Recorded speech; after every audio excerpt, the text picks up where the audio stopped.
Hey there, I'm Emgris. I'm still traveling, and this is the second day of our travels around Armenia.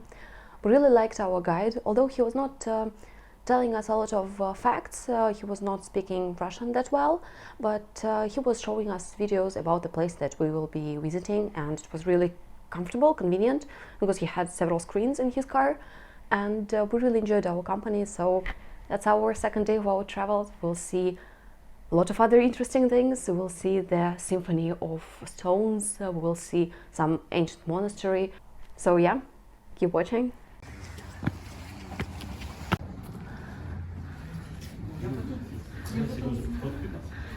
And can you see that?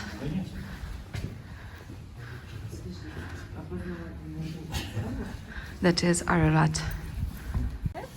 That's the way how lavash, the bread. This is lavash, the bread, the thin bread, Armenian thin bread, and it's made like this.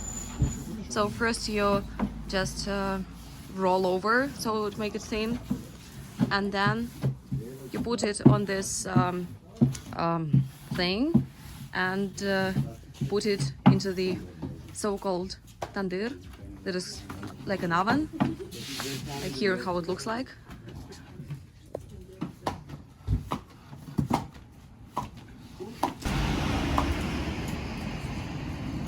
It looks really beautiful. And your hands should be really well prepared, well ready for this kind of action, because it's really hot inside.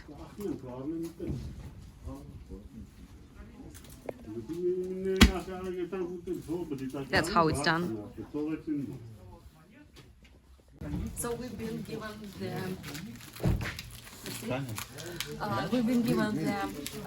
lavash, and they say you can make it like this, like a sandwich.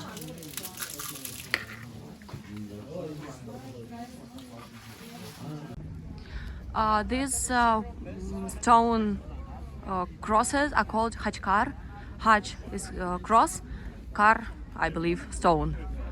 They are really ornamented, carved, and this is handmade.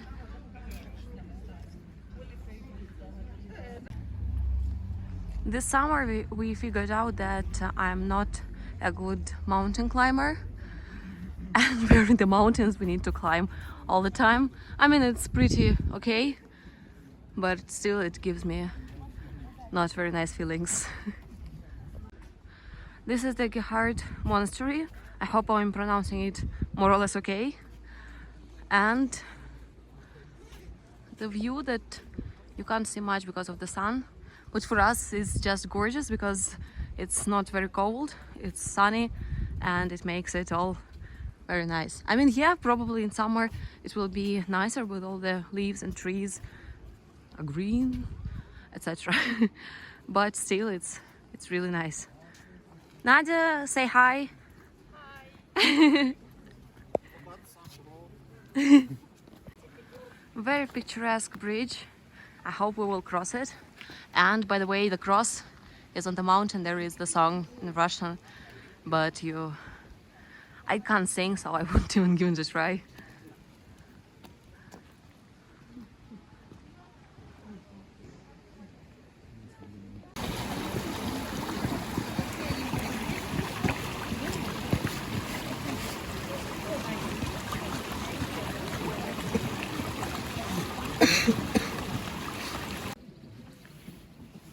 Entering, not very gracefully, entering not the ashtray, entering this monastery. Wow. That looks awesome. I believe about this place, it was said that it is built the way that it's so well blended in with the nature, so that you can't even tell that it is man-made.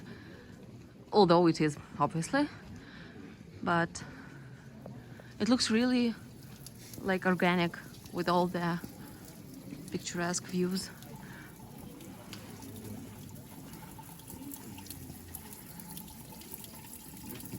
So there is the drinking fountain. There is another one, but this one is with ice. So I wanna try that. You can see the ice, right? That's not cement. This is ice, not concrete. I hope I won't trip because it's really slippery.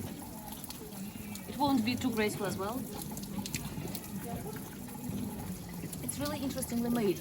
So you can pour some water in some bottle or drink it as a drinking fountain. That's nice. Entering the main church. I hope we can enter that. Yep, we can. That's great. All the carvings, presume they're man-made, like handmade. Whoa. It's pretty dark here. Although the like iPhone gets the light somewhere. But believe me, it's pretty dark. Like, it's like this, actually.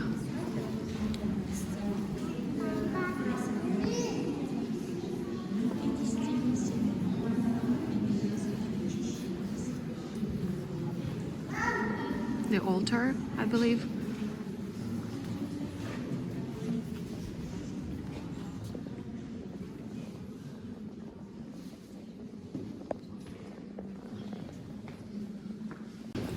I don't think I should tell you about the tradition to put lighted candles, but I really like the idea that there is sand down there and then there is a thin layer of water. So when the candles burn down, they're just in the water, like that one. We're entering another chamber and there is suddenly water running down the floor. Let's see where it comes from.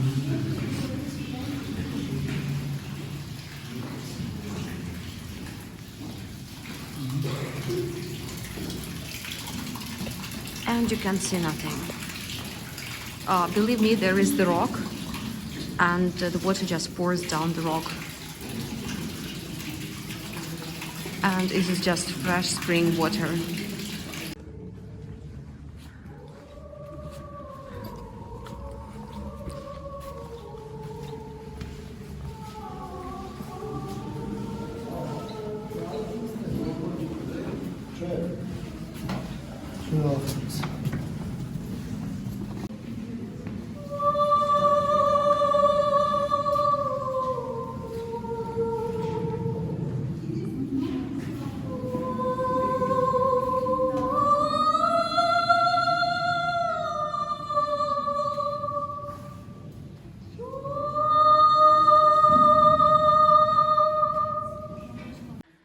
For some reason we climbed up the rock and found this place.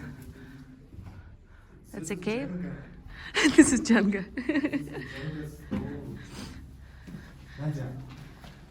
Don't ruin that.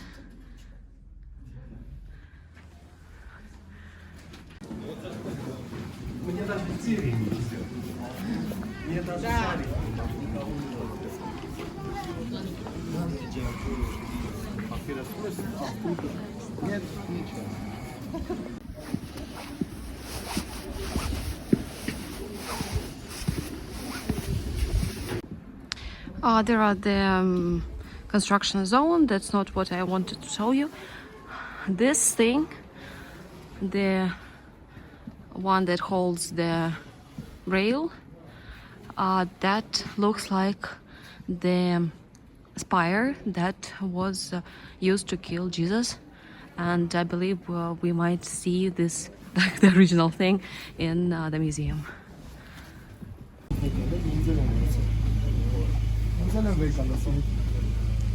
These are the tickets to some beautiful place that is not man-made, right? Yes. Symphony of Garni Stones, not man-made. Not. It's pretty warm here. I will just check. Give me a second. It's +5, sorry. But at night and with sometimes with the cold wind, it just freezes. And those really interestingly built ice things.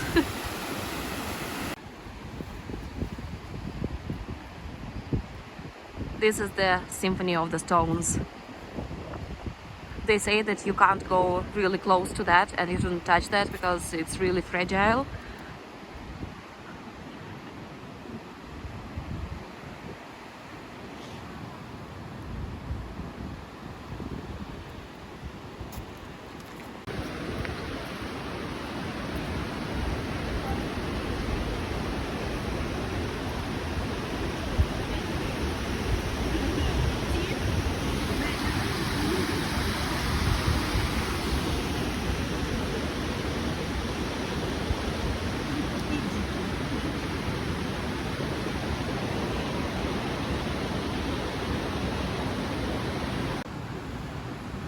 They say, and you can actually see that this object looks like the musical instrument that you can see often in churches, the one with the pipes, like the pipes and the piano. Like, I'm not sure whether it's called organ or not, because in Russian it's organ, but it really looks like that.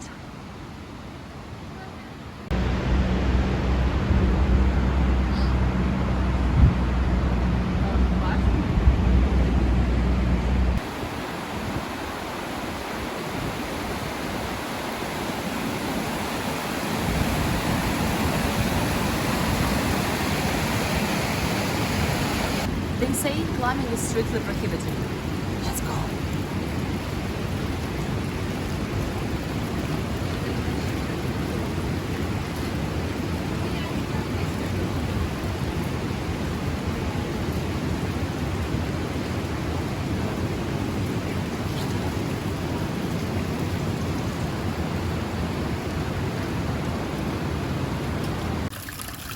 We were searching from where the water is coming from, and it's directly out of the stone from somewhere.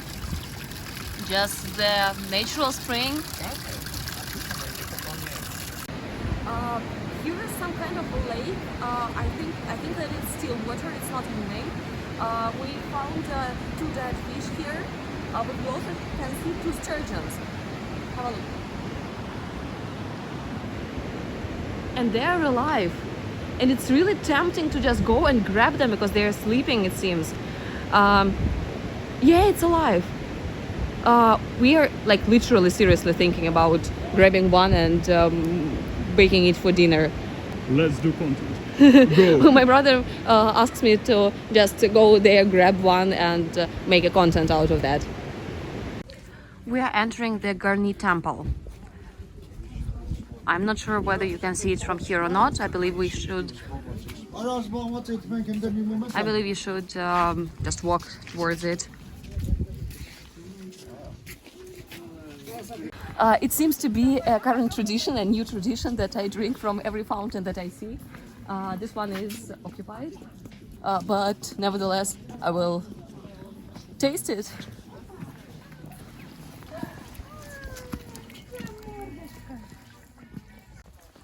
I believe that during the nighttime, evening time, it is really nice, but it hangs really low. Like,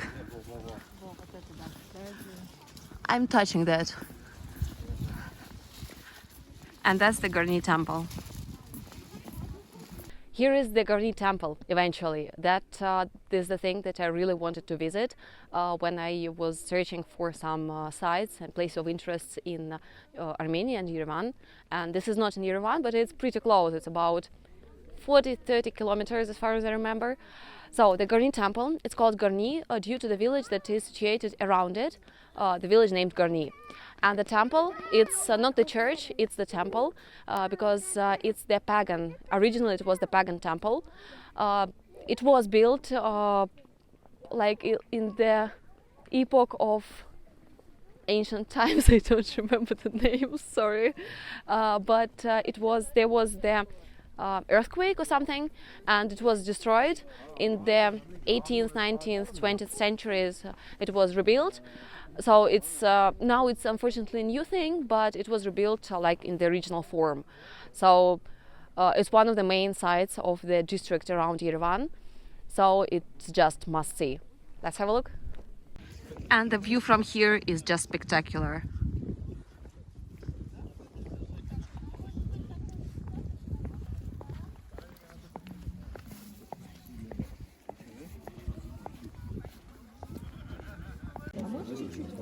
Let's climb those pretty high stairs.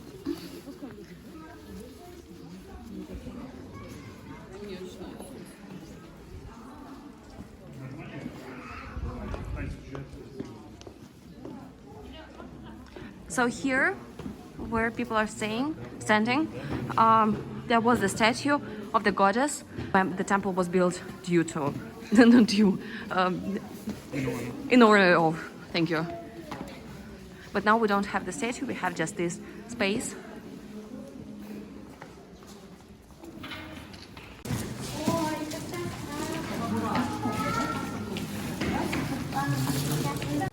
We have the idea, not sure about whether it's true or not, that some of the stones were like original stones, like this one. It looks really ancient, but this one is pretty new. And like these ones are pretty new. This one and this one are ancient signs. I don't think that they're signs, they're just the stains from some concrete or something.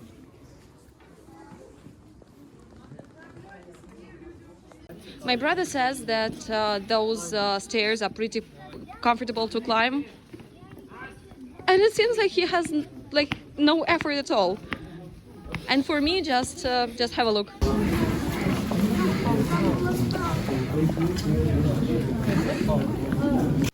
These are the remains of some ancient.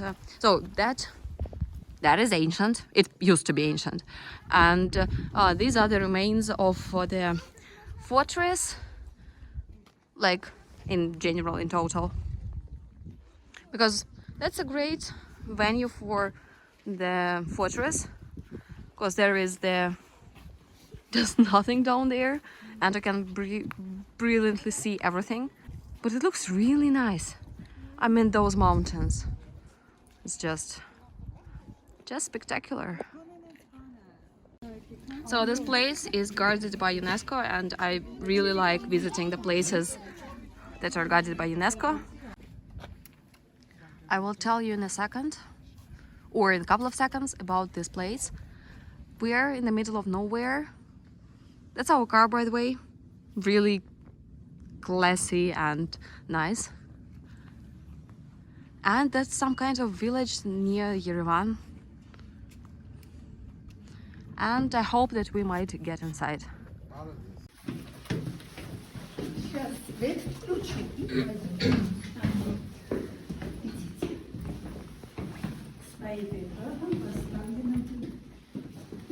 Это твердый камень. Это называется туф. Туф. Все это молотком и зубилом вот так. Горбы и ступеньки потом сделали. Обалдеть.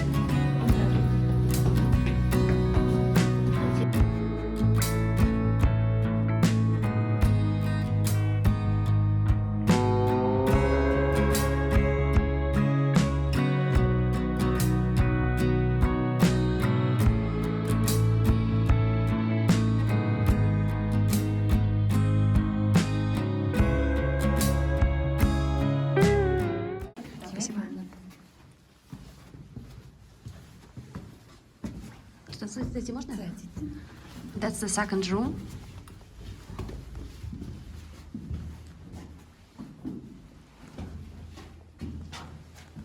And it's not that high. It's about 2.5 meters, right, guys? It's actually easy to breathe here because when he was creating this thing, he lighted up the fire and saw where the flame was going and where the fumes were going, and then he made a hole there, and then the whole ventilation system. Let's move on because the guys are already there. That's our guide today for the whole excursion, Geghard.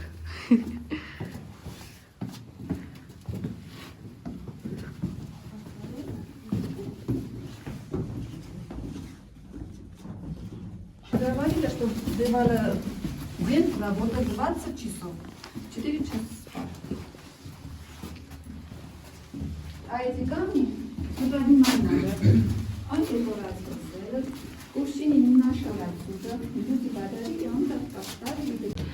That is the stone called tuf, Not sure about the English translation. I will put it here if I find it. So it's actually the stone that a lot of buildings in Yerevan, in Tbilisi are made out of. So that's the stone, and there were several layers. So first you have basalt, then you have sand, and then you have tuff. So tuff is the main stone that is here, that you can see here. And they're watching something over there. Let's make...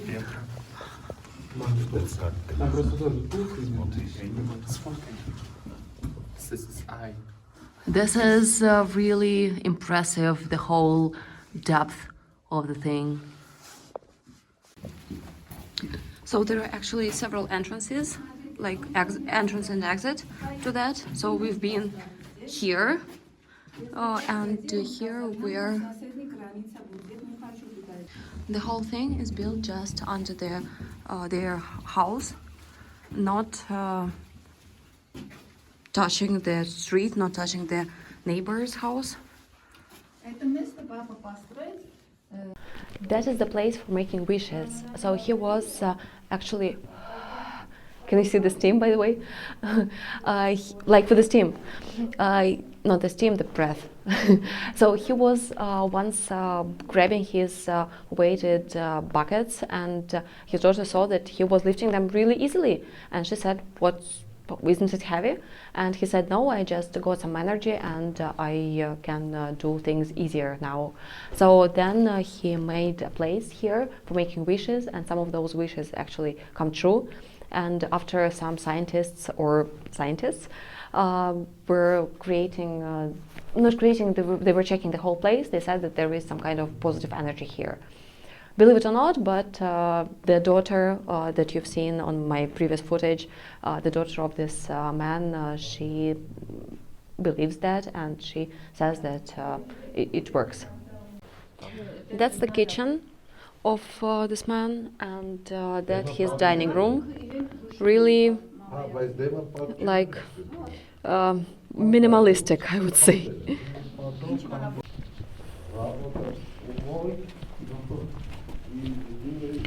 I believe we're exiting the cave and we're entering the passage where I will be actually telling you what the hell you have seen right now. So you can here see 12 those stones. You can say that those the ones that were following Jesus, or you can zodiac signs.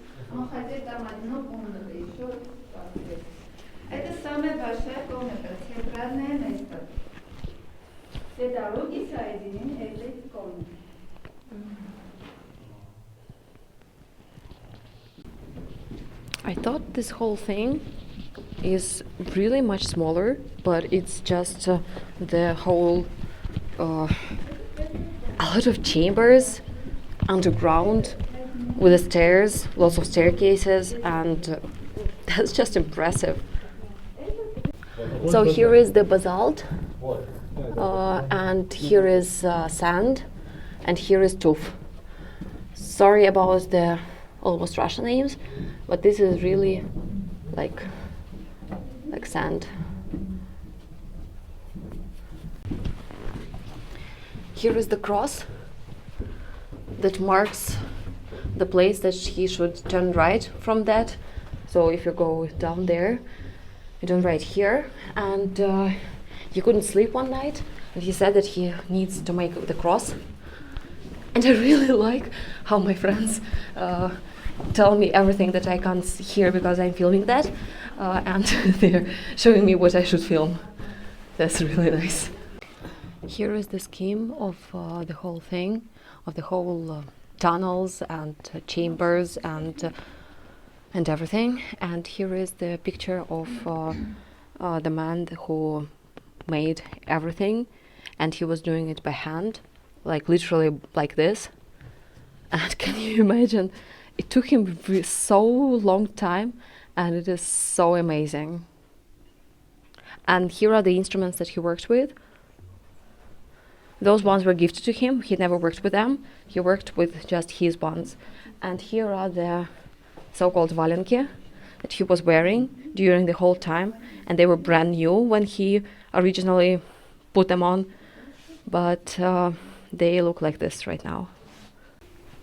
The last picture of him with some guests from Moscow. These are the places from where people visited this place. You probably wonder what the hell you have just seen, and probably the things that I will tell you are much more impressive when you have seen already the footage. So there is the story of the man named Levon, that his wife, his family has told him that they need a small cellar where they can keep potatoes, some vegetables, so that they won't get bad pretty soon. They would just needed 1 meter per 1 meter, like 1 square meter of the cellar. And he started the work. And his work took him 23 years. And he made these tunnels, he made these chambers, he made these rooms and the whole underground house that I thought that it is really smaller, but it is enormous. He was making, once again, everything by hand. He was not using any electrical instruments, and he was not getting paid for that. As far as I understood, I just had a chat with his wife. He passed away, I will tell you about that. I just had a chat with his wife, and she said that he did most of the time that he spent was digging this whole thing. She was working. He was probably working a little bit for a paid job. Did you understand it the same way? Okay. So, as far as I understood, because she was speaking Armenian, our guide was translating into Russian, but he also doesn't have really good Russian, so this communication happened. So, I will insert the photo with his wife here, and basically, the thing, how it ended, he was digging the corridors to match each other, to meet each other, and one day he was just digging them. People from Moscow came to see the whole thing, because during the last 9 years of his life he was actually meeting people, and he was showing to people this thing. Once he was just there, he met people, he took a photo with them, and then he sat near the tree and died because his heart stopped. Probably because he has finished his work, probably because he was really tired. No idea why, no one knows why. And just write in the comments, what do you think about this man? Was he a genius? Because he provides for his family for years after his death, after his passing away. Because now it's a museum, they take fee for entering the museum, and they actually live on that because there are lots of tourists. Or he was just a madman who was really insane, keeping on doing what he thought is right. I got shivers actually, because I actually don't know what was his motive. I am too shy to ask directly the wife and his daughter. But like, who knows what was his motive, what was driving him for 23 years. That's insane amount of time. But let me know in the comments below, what do you think about that? Yeah. That is the tree near which he actually sat and died, having a rest, and his heart stopped. They have something commemorating it, but the whole thing is actually it made a strange impact on me, because I was expecting just a shaft, a long thing that is 21 meters deep, but it is the whole temple, I would say, the whole thing, and it's overwhelming.